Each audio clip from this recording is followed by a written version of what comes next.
구약의 출애굽기의 이 말씀은 오늘 말씀은 절기에 대한 말씀인데요. 이 절기는 우리 가운데 또 지금도 살아 있죠. 여러분, 이스라엘 사람들은 매년 몇 번 절기를 제사를 드렸다고 그랬죠? 3번이에요. 우리나라도 뭘 해도 뭘 해야 된다고요? 네? 이게 어디서 나온 줄 아세요? 그러니까 우리 민족이 오래전부터 하나님의 택하신 민족이라는 건 알고 계시죠? 네? 이스라엘 사람들과 굉장히 비슷한 면도 있고요.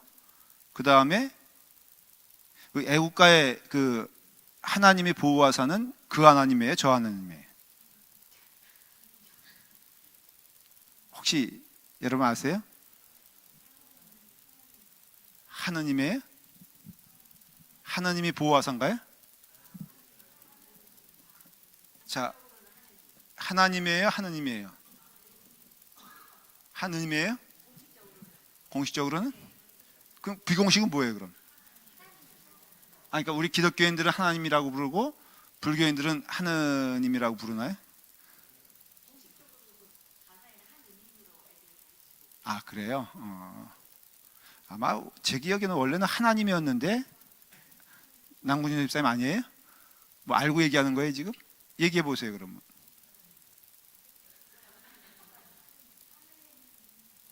아니, 원래는 하나님이었는데 그 다음에 하도 그러니까 하나님으로 부른 거 아닌가? 안희택 씨가 작사자예요, 작곡가예요? 작곡가예요? 권사님도 아시고 하시는 얘기죠 지금. 작사자는 누구예요? 안희택 씨가 작사 작곡 다 하지 않았어요? 이럴 때 누가 빨리 찾는 사람들이 있는데 신속하게. 예? 원래 뭐에서 번역됐다고? 하나님으로? 그거 봐, 제가 맞잖아요. 어떻게 하셨어요 이거는? 거기 나와 있어요? 맞아요. 하여간에 제 기억엔 그런데 이유가 원래는 이거는 기독교에서 말하는 하나님인 게 맞아요. 사실은 기독교인이었기 때문에 그때는 그렇게 졌잖아요. 그러니까는 이거를 바꿀 수가 없으니까 하늘에 계신 늘림 해가지고 하여간 뭐 중요한 거 아니에요. 3-4번 이것도 혹시 조사해 보면은 그것도 성경적인 건지 모르겠죠. 하여간에 3가지 절기가 있어요. 이건 중요해요. 그러니까 여러분들 구약에 나오는 어떤 절기에 대해서 복잡하게 생각하지 말고 중복되는 그 이름을 이렇게 부른 건 있어요. 자, 뭐가 있죠? 3대 절기가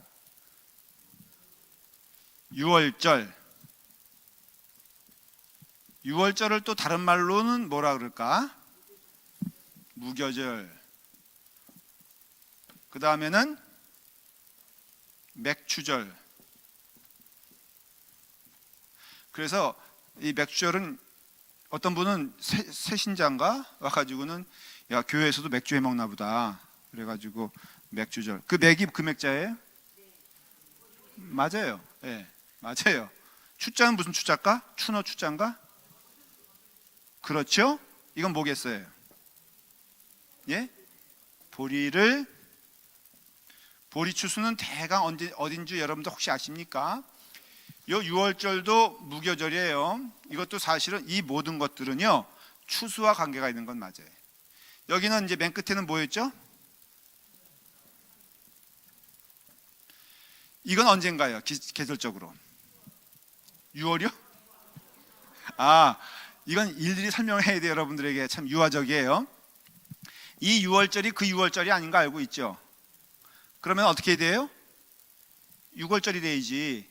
이 6월은 뭐예요? 월자는 뭐예요? 월담. 여러분들 학교 학교는 담은 넘어가거나 기어가거나 둘 중에 하나잖아요.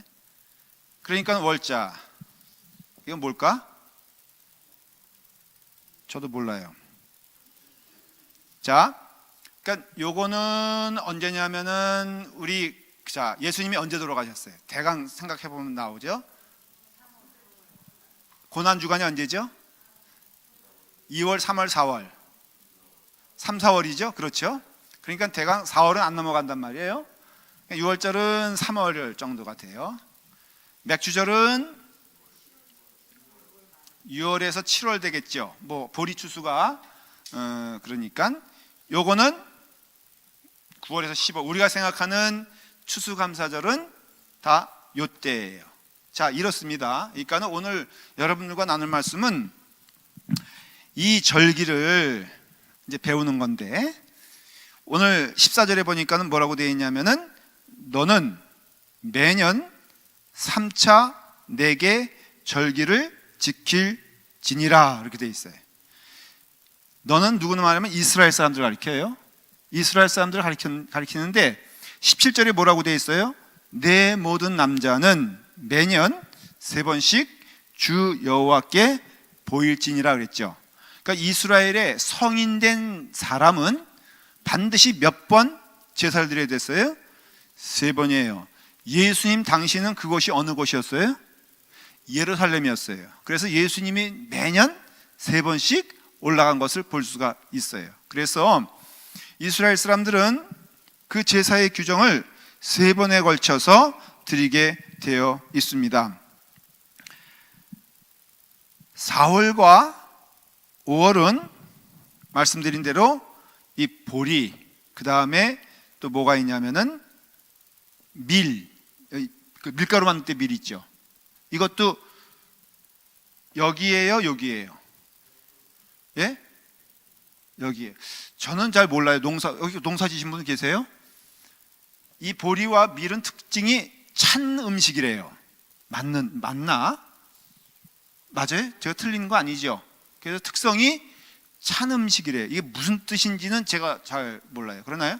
하여간 찬 음식이고, 여기에서 투수되는 것들은 뜨거운 음식이래요. 어떤 사람은 재밌게 말하기 위해서 여름 뜨거운 태양을 맞이한 것은 원래 뜨겁고, 봄 서리 맞고 눈 맞고 한 것은 원래 차가운 것이다. 이게 맞는 얘기인지 모르겠지만 계절적으로는 그렇게 4월, 5월 되면은 보리가 밀보다 먼저예요. 보리, 그 다음에 밀, 그 다음에 나중에 가을이 되면은 우리가 생각하고 있는 그 추수가 이루어졌어요. 그래서 이제 첫 번째 맞이하는 절기에는 보리 추수와 연결이 되어 있는데, 그것을 6월절이라 그렇게 말을 했어요. 6월절. 6월절은 여러분 알아요. 출애굽 당시에 이스라엘 사람들이 애굽에서 탈출한 사건을 말하는 것이고, 그것이 무교절이라 하는 절기와 같아요. 그러니까는 6월절에는 여러분 이스라엘 사람들이 애굽을 탈출할 때 먹었던 음식이 뭔지 기억나십니까? 혹시? 예? 예. 뭐라고요? 예, 무교병을 먹었어요. 무교병과 유교병의 특징이 뭘까? 예? 물론 누룩을 넣고 안 넣고지. 예? 상하지 않은 거? 그럼 유교병은 상하고? 시간의 문제예요. 첫 번째. 무교병은 지금 해서 지금 먹을 수 있어요. 칼국수는 유교병일까 무교병일까? 그러니까 성도는 무교병을 먹어야 돼요? 유교병을 먹어야 돼요? 예? 아무거나 먹어도 돼? 아니요. 성도는 무교병을 먹어야 돼요. 그래서 성서적인 음식이 칼국수, 그 다음에 수제비, 이거 다 무교병이에요. 그러니까 성도가 먹지 말아야 될 음식이 뭐가 있냐면은 빵. 국수는 유교병인가 무교병인가? 칼국수니까. 그래서 여러분도 앞으로 드시려면은 이제 빵은 드시면 안 되고요. 성서적으로 칼국수, 수제비. 진짜 또 이렇게 말한다고 칼국수만 수제비만 먹으면 안 돼요. 그런 거예요. 무교병의 의미는 무엇이냐면은 바로 빨리 먹어야 되는 거예요. 그 다음에 또 하나 무교병의 특징이 있어요. 무교병은 성경에서 뭘 말하는지 아십니까? 순수함을 말해요. 거룩함을 말해요. 그래서 6월절에 바로 그런 일이 일어나게 되는 겁니다. 자, 15절에 보니까는 뭐라고 되어 있어요? 한번 같이 읽을까요? 시작. 너는 무교병의 절기를 지키라. 내가 네게 명령한 대로 아비월에 정한 때에 이레 동안 무교병을 먹을지니 이는 그 달에 내가 애굽에서 나왔음이라 빈손으로 내 앞에 나오지 말지니라 그랬어요. 그러니까 무교병의 절기는 이레 동안이니까는 20일 동안이죠. 20일 동안 맞죠? 20일 동안이죠. 아, 이래면 7일이에요? 확실해요? 한국말 너무 어려워. 7일 동안 너희는 무교병을 먹을지니, 이 7일이란 말은요, 시간적으로 뭘 말하냐면은 애굽 땅을 탈출하는 시간을 말하거든요. 이때는 무교병을 먹일지니 너는 그러니까 무교절을 지키는 자가 되어라. 이 유월절을 지키라고 했을 때 하나님께서는, 이거는요 이스라엘 사람들이 지금도 지켜요. 지금도. 그리고 이 지키는 절기는 신약에 오면은 다 누구와 연결되어 있냐면은 예수님과 연결된 것을 볼 수 있어요. 그러니까는 이 절기는 죽은 절기가 아니라, 이 뜻을 우리가 구약의 말씀을 왜 새겨야 되고 배워야 되냐면요, 이 말씀은 우리의 구원과도 연결되어 있기 때문에 그래요. 근데 유월절을 지키라라고 했을 때 그 유월절은 아시다시피 이스라엘 사람들이 애굽에서 나온 그 밤을 의미하는 거거든요. 그래서 그 밤을 의미하는데, 여러분 그때 뭐를 발랐습니까? 피를 발랐어요. 이게 문설주 그러니까는 기둥이죠. 기둥에다가 뭐를 발랐다고요? 피를 발랐어요. 여러분 아시죠? 그 당시 구원받는 조건은 유대인이다 애굽인이다 구분이 있었습니까? 사실은 아니에요. 만일에 애굽 사람들도 피를 발랐으면 살았을까 죽었을까? 그 장자가 살았어요. 실제로 애굽 땅을 이스라엘 백성들이 나올 때 사실은 애굽에 있던 다른 노예들이나 애굽의 사람들이라도 쫓아나온 기록이 있어요. 그 말은 뭘 말하냐면은 하나님을 믿고 따르는 자들이 이스라엘 사람들에게만 국한된 것이 아님을 알 수가 있어요. 그래서 누구든지 문설주의 피를 바르는 자를 믿는 자는 멸망치 않고 어떻게 한다고요? 구원을 얻는다 그랬어요. 그래서 매년 이들이 유월절을 통하여서 그들이 구원받은 것을 잊지 말고 기억하라고 절기를 주신 거예요. 오늘도 여러분들 기억하셔야 될 거는요, 여러분들은 하나님의 놀라우신 은혜 안에서 구원받은 자들이에요. 영적인 의미에서는 여러분들은, 그래서 이렇게 특별하다 그러면 좀 이상하지만은 스페셜한 사람들이라는 것이, 어떤 의미에서 예수님의 핏값으로 사신 자라는 거예요. 그게 유월절의 의미가 되는 거죠. 근데 그 유월절의 의미를 통하여서 우리는 중요한 두 가지 의미를 깨닫게 돼요. 첫째는 무엇이냐면은, 이 유월절이 우연은 아닌데요, 결국은 십자가를 감당하신 십자가절과 똑같다는 거예요. 그런 의미에서 예수님은 어느 때 죽게 되어 있었습니까? 라고 물어보면은 당연한 것이죠. 어느 때? 유월절 때 죽게 되어 있었어요. 하나님께서 모든 역사를 주관하시거든요. 예수님이 십자가에 달려 돌아가시는 것도 하나님의 주관 안에 이루어진 것이에요. 다시 말하면 로마 사람들이 어느 시간을 정해놓고서 예수님을 십자가에 달려 죽게 하신 것도 아니고요, 가룟 유다가 그냥 내 마음이 그냥 악해져가지고 그냥 예수님을 죽인 것도 아니라는 걸 알 수 있어요. 하나님의 말씀이 다 이루어졌다는 것이에요. 그런 의미에서는 우리에게도 동일한 시간표가 있다는 것을 여러분 믿으셔야 돼요. 여러분, 우리는 설명할 수 없어요. 그러나 분명한 것은 여러분들의 가는 모든 길에는 하나님의 인도하심을 믿고 하나님을 신뢰해야 돼요. 예수님은 어느 때 돌아가셨느냐 하면은 유월절에 돌아가셨어요. 왜 그럴까? 유월절의 주인공은 바로 누구예요? 예수님이에요, 여러분들. 그래서 이 주여 출애굽기에 나오는 이 유월절은 바로 고난주간, 그러니까 고난의 시간에 십자가를 지셨던 예수님의 십자가의 길을 표상한다 그랬어요.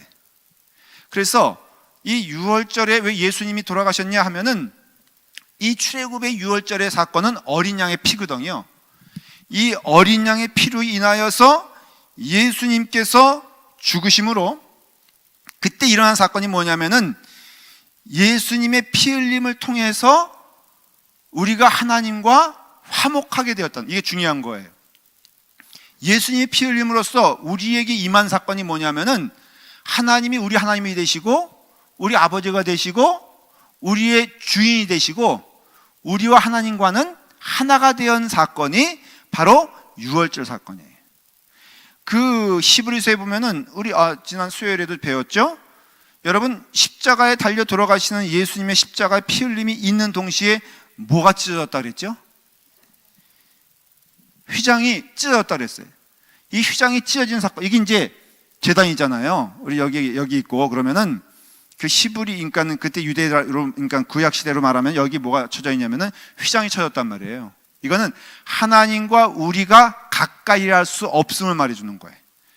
그 당시 제사를 드리면요, 대제사장만 이 휘장을 건너서 유일하게 갈 수가 있었어요. 그래서 제사를 드리는 때마다 하나님의 용서함이 임하게 됐는데 그 휘장이 찢어졌다는 거예요. 뭘 말하는 거예요?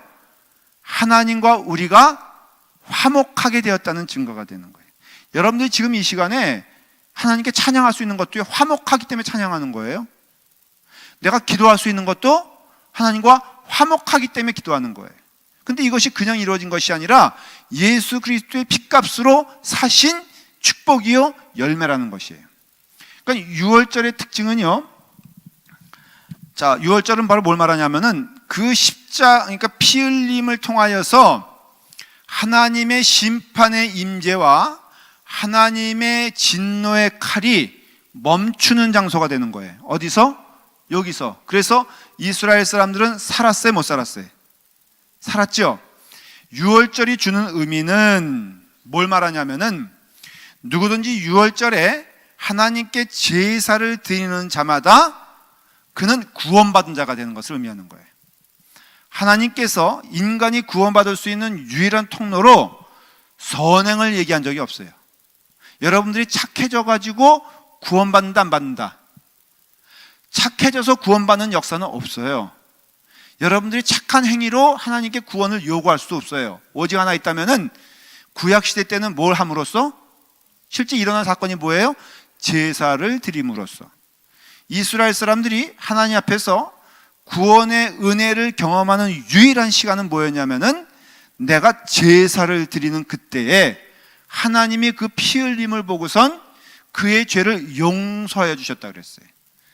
그럼으로써 내가 무엇을, 내 죄 지은 것을 내 행위를 통하여서 하나님께 보상함으로 구원받은 것이 아니라 피 흘리는 행위를 통하여서 하나님이 그 피 흘리는 것을 보고서 대속의 은혜로 누구를? 나를 구원시켜 주셨다는 거예요. 이 은혜는 지금도 똑같아요, 여러분들. 여러분들이 하나님 앞에 나와서 구원받을 수 있는 근거는 무엇이냐면은, 화목하게 되는 것은 무엇이냐면은 예수 그리스도께서 피를 흘리심으로써 우리가 화목되었다는 것을 알 수 있어요. 첫 번째는 예수님의 십자가는 유월절에 이루어진 사건임을 기억하는 것이고, 두 번째는 그 유월절은 온 민족이 구원받은 것뿐 아니라 내가 구원받은 것임을 알게 되는 것이에요. 그 유월절은요, 이스라엘 온 민족의 구속의 역사를 기뻐하는 제사가 되기도 한 동시에 그 제사는 또 누가 드려야 되는 거예요? 내가 드리는 거예요. 그 말은 그 구원의 은혜는 우리 모든 자에게, 믿는 자에게 임하는 것뿐 아니라 그것을 기억하고 기뻐하고 감사하는 자에게 임하게 된다는 것이에요. 그리고 그 구원의 기쁨은요, 유월절의 십자가의 사건은 한 번이지만 이스라엘 사람들이 광야에서 하나님께서 뭘 드리기 원했어요? 예배를 드리기 원했거든요. 그러니까 이 유월절은 유월은 한 번의 사건이지만 이 유월절이란 건 뭐냐면요, 쉽게 이해하면은 반복하여 돌아온다 이렇게 이해하시면 돼요. 절기가 돌아오는 것처럼, 가을 겨울이 이렇게 돌아오는 것처럼 그 절이 돌아오게 되었을 때 뭘 해야 되느냐? 기억하라는 것이에요. 이 절기가 되면요, 하나님께서 원하는 것이 remembrance예요. 기억하라는 것이에요. 너는 기억할 때마다 그 은혜가 넘치게 될 것이니라. 무슨 소리냐면은 이스라엘 사람들은 광야에서 한 일이 무엇이냐면은 애굽 땅에서 구원받은 유월절의 그 기쁨을, 축복을 반복하여서 기억하고 기념함으로써 그 은혜가 그 자리에서 동일하게 6월의 사건뿐이 아니라 그 후에 몇십 년, 몇백 년이 지난 후에도 이스라엘 사람들이 그것을 드릴 때마다 그 구원의 감격이 임하게 되었다는 것이. 여러분, 지금으로 말하면 무슨 뜻이냐면요, 여러분 구원받은 날 있잖아요. 어떤 이들은 몇 날 며칠 몇 시에 구원받았다고 기억하는 분들이 있어요. 틀린 겁니까? 안 틀린 겁니까? 네? 우리 이영비 권사님은 기억 못 하세요? 자신이 없어요? 근데 구원 받으셨어요? 그거 받았으니까 왜 저한테 물어보세요? 그날을 기억하는, 그거는 사실은 그 구원, 영적으로 말하면요, 그날이 아니에요. 사실은 하나님의 구원의 날은 이미 예수 그리스도의 십자가를 통하여서 이미 이루어진 사건이에요. 그 구원이라는 것이 손을 내미는 거라면은 하나님은 이미 그에게 오래전부터 손을 내밀었다는 것을 성경을 통해서 보면 알 수가 있어요. 그것을 깨닫는 것뿐이지 그 구원이 그날에 이루어졌다는 의미도 아니에요. 어떤 이들은 모태신앙자로서 정말로 내가 언제 구원받은지 몰라. 물론 중간에 구원의 감격과 은혜는 있죠. 근데 그것도 틀린 이야기가 아니에요. 중요한 것은 이 유월절을 지킬 때마다 하나님이 원하시는 것이 무엇이냐면은 너희는 구원받은 자라는 것을 잊지 말라는 것이에요. 너희가 구원받은 자임을 잊지 말라는 뜻은 구원받은 것을 잊지 않을 때마다 우리 가운데 뭐가 넘치게 되냐면은 감격이 넘치게 되는 것이에요. 오늘도 이것이 구원, 이 제사가 예배거든요. 여러분 기억하십시오. 예배를 드릴 때마다 여러분들은 구원받은 사실을 감사하며 찬양해야 되는 거예요. 내가 구원받은 사실을 인정하고 구원받은 사실을 감사하고 구원받은 사실을 기뻐할 때 그게 예배가 되는 거예요. 그러면 여러분, 구원받은 것을 기억하고 감사하고 기뻐할 때는 내가 누구에게만 초점이 맞춰 있는 것을 알 수가 있습니까? 여러분 기억 속에 혹시 물에 빠진 분 있으세요? 물에 빠졌던, 혹시 이거 영화 그런 간증이 아니고 뭐 인천 그 앞바다에서 빠져 죽을 뻔했는데 누가 구해줬다, 그거 있어 없어요? 없어요? 죽을 뻔한 경험이 있어 없어? 뭐 있는 게 없어. 어떻게 해? 있어요? 우리 백사모님은 언제 죽을 뻔했어? 산에 올라갔다가 누가 구해줬어요? 그냥 교회에서 구해줬어요? 뭔 얘기야 지금? 저는 인천 앞바다에서 빠져 죽을 뻔했거든요. 저도 그 유치원 때 6살 때, 그때 여름에 오후 2시 45분 다 기억해요. 그리고 그때 생각하면 저는 뭐 이렇게 거창하게 얘기하는 건 아니지만 나는 그때 이유는 하나님의 은혜로 살아가는 덤이라고. 6살 이유는 저의 인생은 뭐예요? 덤이에요, 덤. 그거 생각하면 늘 감사해요. 근데 여러분, 하나님 앞에 내가 구원받은 자라는 것을 인식하고 고백하게 되었을 때는 우리의 눈은 하나님께 고정할 수밖에 없어요. 그래서 왜 시험에 드느냐? 다 연관된 얘기인데요. 여러분들이 하나님께 고정되어 있지 않을 때는 반드시 시험 들게 돼 있어. 구원받은 것을 잊어먹게 되었을 때는요, 여러분 하나님을 볼 수가 없어요. 우리가 구원받아 이 자리에 나온 거거든요. 그러니까 찬양할 때마다, 기도할 때마다, 우리가 예배 드릴 때마다 이것이 제사라면은 분명히 기억해야 될 거 있어요. 6월절의 은혜를 기억하라는 거예요. 예수님이 나를 위하여 십자가에 달려 돌아가셨다는 그 감동은, 그 기쁨은 내가 그것을 입술로 고백하고 나는 죄인이었는데 하나님의 은혜 가운데 구원받아서 이 자리에 있다는 것을 고백하게 되었을 때 그 구원의 감격이 넘치게 되죠. 그렇죠? 그러니까 이것을 내가 반복적으로 나는 죽었다 살아났다 그런 뜻이 아니라 그 구원의 감격을 늘 우리의 마음 가운데 고백하게 되었을 때 내 신앙의 기쁨이 넘치게 된다는 것이에요. 여러분, 믿음이 식는 것은 딴 게 아니라 그 주님을 바라보지 아니하고 사람을 바라보게 되었을 때 우리 믿음 생활할 때 얼마나 힘듭니까? 여러분 솔직히 믿음 생활할 때 장애물 많은 거 아시죠? 시험 들었을 때도 다 뭐 때문이냐면은 그런 것 때문에 시험 드는 거 인정하잖아요. 우리가 믿음 생활 여러분 혼자 하는 게 좋습니까? 같이 하는 게 좋습니까? 네? 솔직히 말하면 혼자 하는 게 나을 때가 많아. 같이 하면 너무너무 힘들 때가 많아요. 뭐 봉사하더라도 너무 힘들 때도 많고요. 사람 보면 힘들지. 근데 그것이 뭐냐면 이 유월절의 의미는 딱 하나예요. 뭐냐면은 예수님이 십자가를 통하여 돌아가신 게 유월절이다. 그게 출애굽을 통하여서는 이걸 뭐라고 하냐면 indirect grace라 그래요.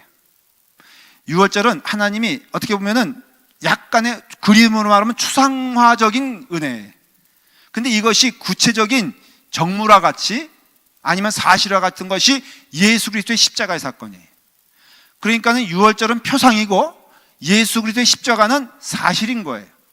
그래서 유월절을 기억하고 기념하라고 하는 것은 바로 너희는 구원받은 자이지, 너희는 이스라엘 사람들이 갖고 있는 생각이 뭐였냐면 그 당시 그 후에도 마찬가지예요. 택함, 선택서를 믿었어요. 뭐냐면은 하나님이 우리를 특별하게 이미 택하여 하나님의 자녀를 만들어줬다는 것이에요. 문제가 뭐냐면 그러면요, 그 마음 가운데 구원의 기쁨을 누리지 못하는 거예요. 죽을 수밖에 없는 너희들을 하나님의 전적인 은혜로 구원시켜 주셨다는 것이 없었어요. 유월절은 바로 뭘 말하냐면은 그것을 말하는 것이에요. 이스라엘 사람들은 유월절에 제사를 많이 드렸지만은 그 뜻은 깨닫지 못했어요. 유월절의 참 뜻은 뭐냐면 그것을 기억하고 사는 한 그는 그래서 겸손할 수밖에 없고 불평 못하며 모든 환난을 견딜 수 있는 힘이 유월절 가운데 있다는 것이에요. 그런데 두 번째는 이 유월절은 또 무슨 절이라고 했죠? 아까 말했잖아요. 예? 무교절이라고 했어요. 그러니까는 지식적으로 기억해야 될 것은 유월절과 무교절은 다른 게 아니에요. 뭐 우리는 유월절도 지키고 무교절도 지킨다, 그 뜻이 아니라 다른 이름으로 불려지는 것이 무교절이었어요. 그러니까 유월절과 무교절은 같은 절기인데 유월절은 패스오버고 무교절은 무엇인가 먹는 거예요. 그 먹는 것이 뭐예요? 누룩 없는 거예요. 누룩 없는 것은 여러분 성경에서는요, 누룩을 말할 때 한 번만 긍정적인 의미를 부여하고 나머지는 다 부정적인 의미를 쓰였어요. 그 누룩이 갖는 의미는 부정적인데 그 누룩은 뭘 말합니까? 바로 죄악된 것을 말하는 것이고 부패를 말하는 것이에요. 고린도전서 5장 6절을 한번 다 찾아볼까요? 고린도전서 5장 신약으로 가면요, 고린도전서 몇 장? 5장 6절. 자, 한번 다 읽어볼게요. 찾으시면 빨리 찾으시면 읽겠습니다. 시작. 너희가 자랑하는 것이 옳지 아니하도다. 적은 누룩이 온 땅에 퍼지는 것을 알지 못하느냐. 7절.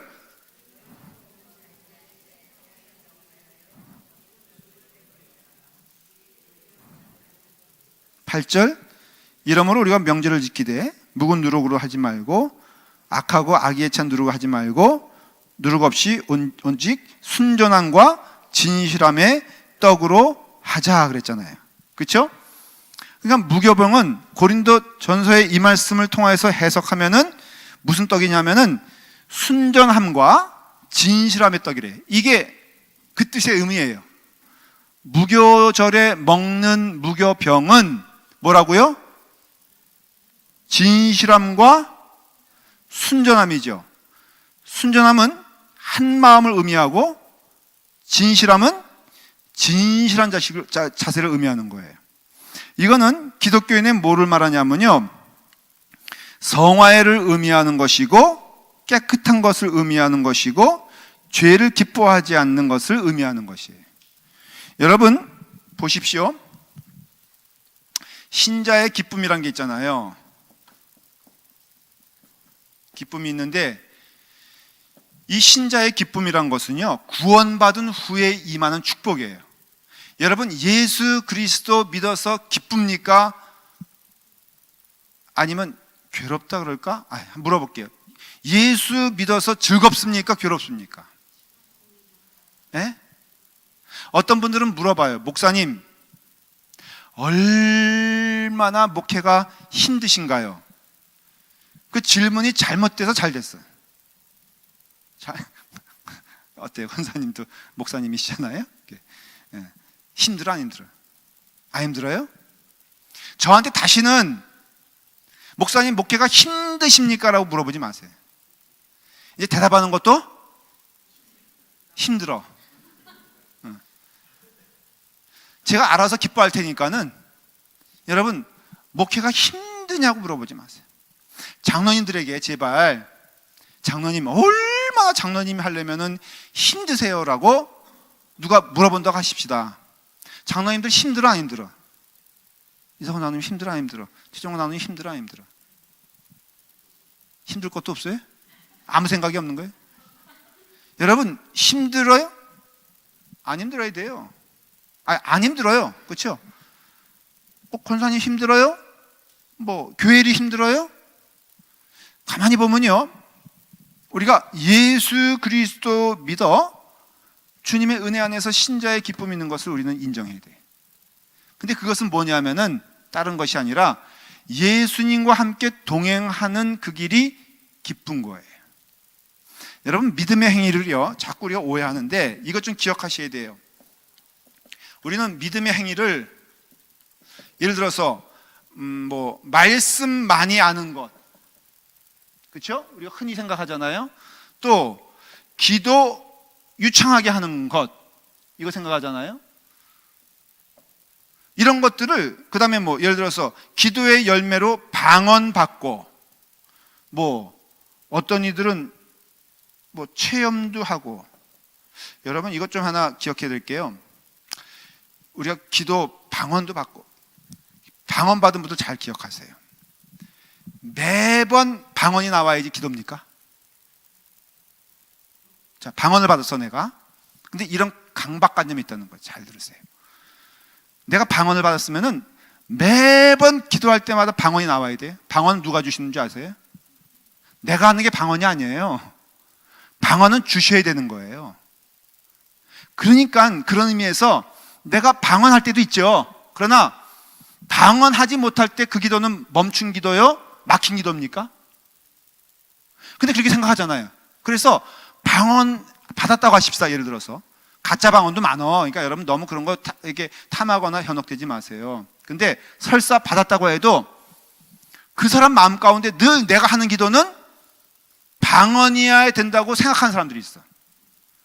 제가요 가만 기도하는 거 보면 어떤 때는 막 무조건 앉으면 그냥 휘휘휘 나와. 그거 방언 아니에요. 사실 그런 의미에선 앉자마자 그냥 그거가 아니란 말이에요.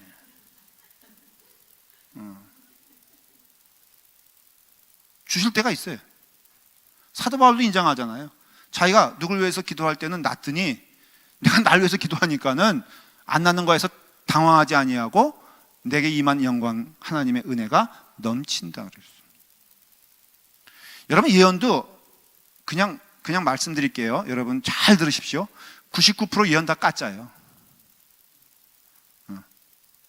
근데 어떤 사람들은 이렇게 기도할 때 여러분 조심하십시오. 내가 기도하니까 그 사람이 보인대. 그거 마저 틀려. 설사 그렇다고 하십시다. 이 사람은 어떤 생각을 갖냐면요, 매번 기도할 때마다 보여야 되는 거예요. 왜? 그거니까. 그래서 이 사람의 조집사님에 대해서 기도할 때는 내가 어저께 무슨 일 하는지 알고 있다는 거예요. 그리고 내일 오늘 기도하면 또 이 사람에 대해서는 또 동일하게, 그러니까 자기가 목사도요, 여러분들 그런 사람들 가짜예요 다. 왜 그래서 그 큰 뭐 어떤 때는 그 잘못된 길로 가냐면요, 자기가 이렇게 하면은 다 그냥 쓰러져야 되는 줄 알아. 여러분 기도하면 쓰러질 수 있어 없어? 네? 있어요. 실제 하나님께 전심으로 기도할 때 막 시간을 모르고 넘어갈 때도 있어요. 근데 내가 기도하니까 다 그래야 된다고 한다면은 그거는 적그리스도, 가짜야 가짜. 절대 그럴 수가 없어요. 예? 밀어야 된다고요? 그러니까 밀게 되는 거예요. 왜? 이거 인정해야 돼. 자, 김문호 집사님 내가 이렇게 기도했는데 쓰러져 안 쓰러져? 아니 쓰러질 때가 있지. 있어 없어요? 그러니까는 내 얼굴 보면 쓰러질 수밖에 있어 없어? 있어. 왜냐면 불쌍하게 보이니까. 이거 안 쓰러지면 큰일 나거든. 근데 이 쓰러뜨리는 사람 입장에서는 내가 이 사람 쓰러뜨려서, 자기가 쓰러뜨리긴 뭘 쓰러뜨려. 그러면은 여기 가서도 쓰러져야 되는데 이 인간이 안 쓰러진단 말이에요. 그러면 반드시 쓰러져야지만이 내 신앙의 상식에 맞는다고, 내가 받은 계시가 맞는다면은 그 다음에 이 사람 어떻게 해야 돼? 잡아뜨려야 돼. 왜냐면 쓰러져야 되니까는. 그러니까 하나님의 영적인 역사는 성경을 보면, 성경적으로 돌아가 보면요, 그거 순 가짜인 것을 알 수 있어요. 절대로 사도행전에서 나오는 놀라운 기적들은요, 그것을 사모해서 나온 경우는 전혀 없어요. 그건 사모하는 게 아니에요. 하나님이 역사하시는 것이지. 어떤 때는 어느 성도의 마음을 움직여서 신비하게 하나님께서 이 교회를 세우시는 것도 봐요.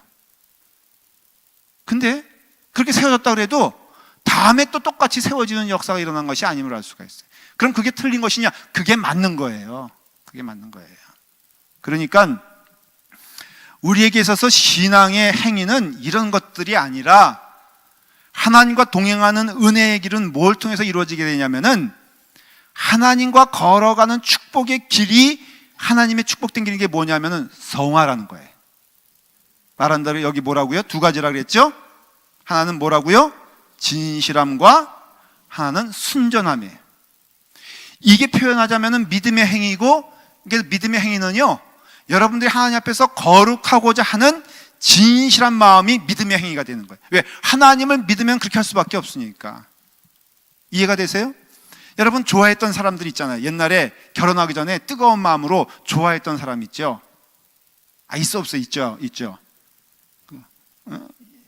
이영주 권사님도 연애 결혼하셨죠? 예? 안 했어요? 중매 결혼했어요?